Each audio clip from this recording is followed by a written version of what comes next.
नमस्कार मित्रांनो, मी मिलिंद शिंदे। आज आपण बोलणार आहोत की कर्ज डोक्यावर असताना गुंतवणूक सुरू करावी की नाही। तर बऱ्याच लोकांच्या मनामध्ये हाच प्रश्न असतो की डोक्यावरती कर्ज असताना मी पहिल्यांदा माझ्या डोक्यावरती असलेले कर्ज ते पहिल्यांदा नील करतो आणि नंतर गुंतवणुकीला सुरुवात करतो। तर मला तुम्हाला हे सांगायचं आहे, हे साप चुकीचं आहे आणि कसं चुकीचं आहे ते आपण एका उदाहरणासहित आपण स्पष्ट करूया।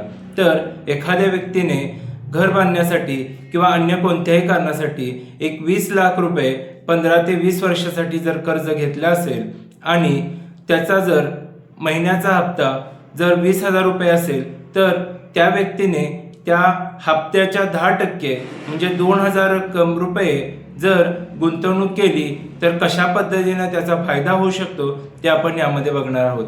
तर 15 ते 20 वर्षात 20 लाखाला जवळपास आपल्याला दुप्पट रक्कम म्हणजे 40 लाख रुपये आपल्याला पे करावी लागते।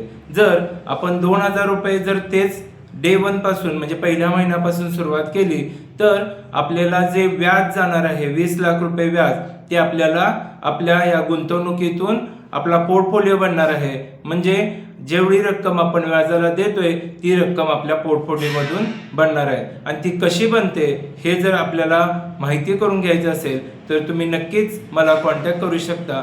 तुर्तास एवढं, धन्यवाद।